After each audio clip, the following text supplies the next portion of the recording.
एक समय की बात है जब फिल्में बड़े पर्दे पर रिलीज होती थी और उनकी सफलता इस आंकड़े से जांची जाती थी कि वो कितने दिनों तक बड़े पर्दे पर दौड़ती रहीं। किस्मत, शोले से लेकर दिलवाले दुल्हनिया ले जाएंगे, इन सब फिल्मों ने बड़े पर्दे पर नए नए रिकॉर्ड कायम किए। बॉलीवुड बहुत खुश था। इसके बाद जब फिल्में 100 करोड़, 200 करोड़ से लेकर 500 करोड़ के क्लब में पहुंच गईं तो बॉलीवुड की खुशी का ठिकाना न रहा। और फिर आया कोरोना का दौर जो बॉलीवुड के बंद कमरों में छिपी हुई कुछ गंदी कहानियां हमारे सामने ले आया और बॉलीवुड जिसे लोग इतना पूछते थे उसकी साख अब गिरने लगी और बाकी रही कसर साउथ की अच्छी फिल्मों ने पूरी कर दी। और अब तो हालात ऐसे हैं कि फिल्म अभी रिलीज भी नहीं होती कि नारे बजना पहले ही शुरू हो जाते हैं।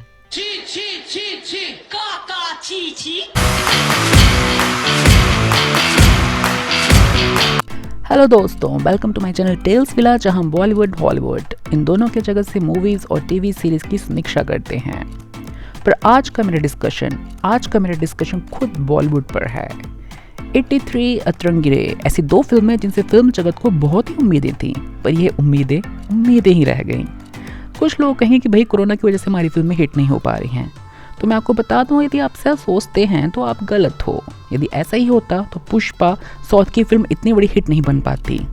तो आइए जानते हैं क्या है वे मुख्य 5 कारण जिनकी वजह से बॉलीवुड की फिल्में बड़े पर्दे पर अब पानी तक भी नहीं मांग पा रही हैं। बोलो ना विशु, क्यों? जी हाँ, बताऊंगा मैं आपको ऐसा क्यों, पर उससे पहले आप मेरे चैनल को सब्सक्राइब जरूर कर दें ताकि ऐसे वीडियोस आपके घर आंगन पहुंचते रहें। So let's begin. नंबर 1, खुद की ही संस्कृति का मजाक बनाना। जी हाँ, आप में से काफ़ी सारे लोग ट्विटर पर भी होंगे और आप वहाँ पर कई बार बॉयकॉट बॉलीवुड का ट्रेंड देखते होंगे। आखिर क्यों लोग आजकल बॉलीवुड की फिल्मों का इतना विद्रोह कर रहे हैं?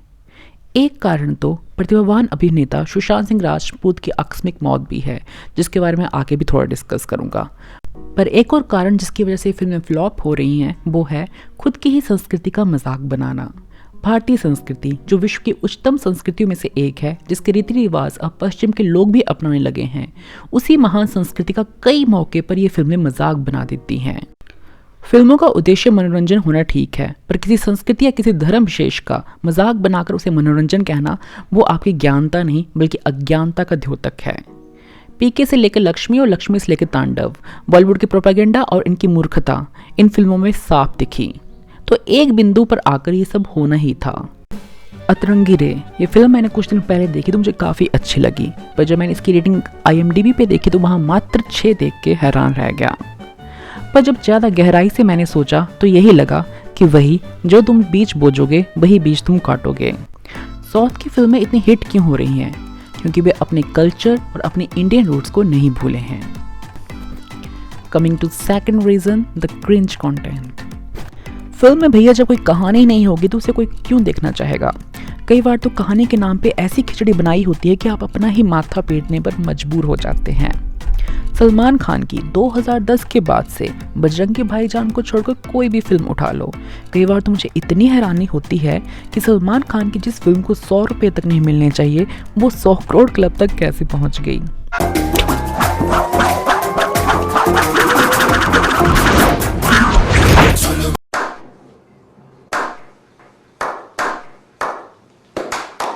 वैसे रायता सिर्फ सलमान खान का ही फैलाया नहीं है, बहुत सी फिल्में हैं जो हमारी मेहनत की कमाई का 1 रुपया भी डिजर्व नहीं करती हैं, उनको हम 100, 200, 300 करोड़ तक पहुंचा देते हैं।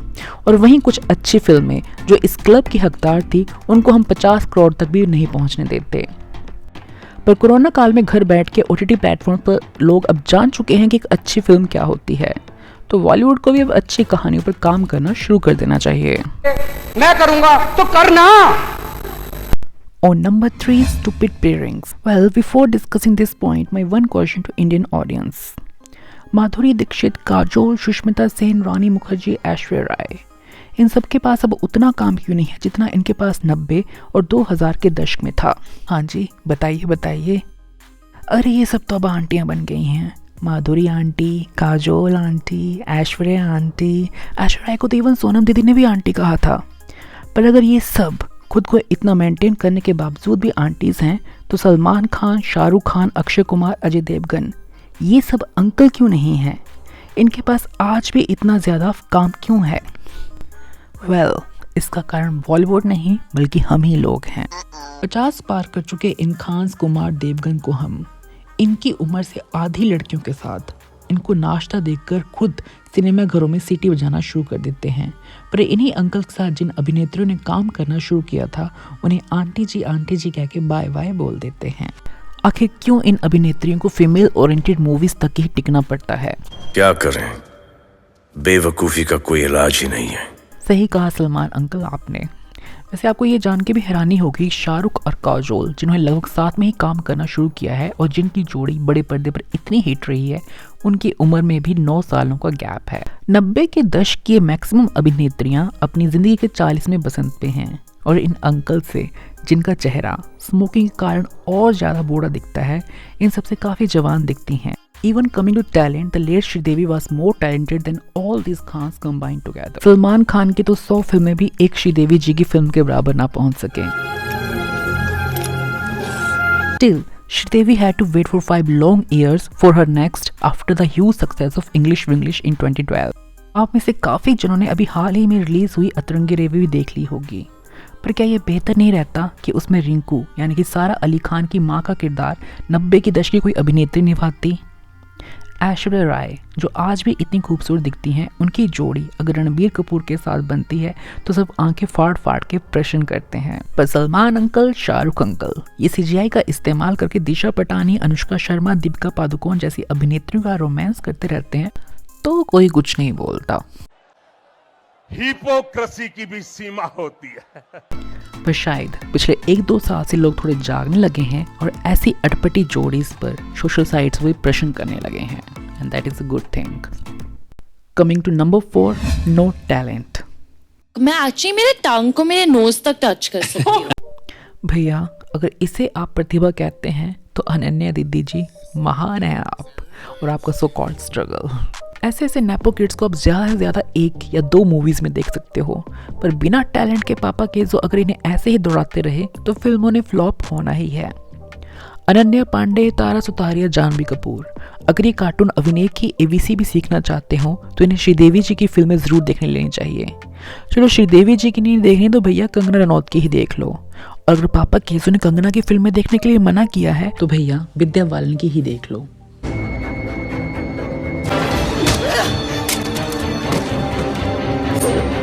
साउथ में या हॉलीवुड में टैलेंट इससे नहीं बनता कि कौन किसके चच्चा या ताया का बेटा है या बेटी है। खुद अपने अभिनय के दम पर लोग अपनी पहचान बनाते हैं, पर बॉलीवुड में जब ये लोग बाहर से आए लोगों को ज्यादा काम ही नहीं देना चाहते तो टैलेंट आएगा कहाँ से?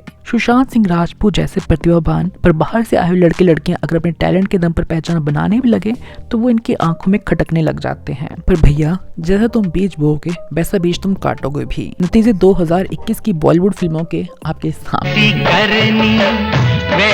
Finally coming to 5th and the last point, the drug parties. जी हाँ, 2021 में एक के बाद एक स्टार के ड्रग केसेस बारी बारी सामने आते गए। उड़ पंजाब नहीं रहा था बल्कि उड़ तो बॉलीवुड रहा था। भले ही अंत में बड़े से बड़े स्टार्स इन केसेस से किसी न किसी तरह बाहर निकल आए हों, पर चेहरे पे जो एक बार कालिख लगनी थी वो लग गई।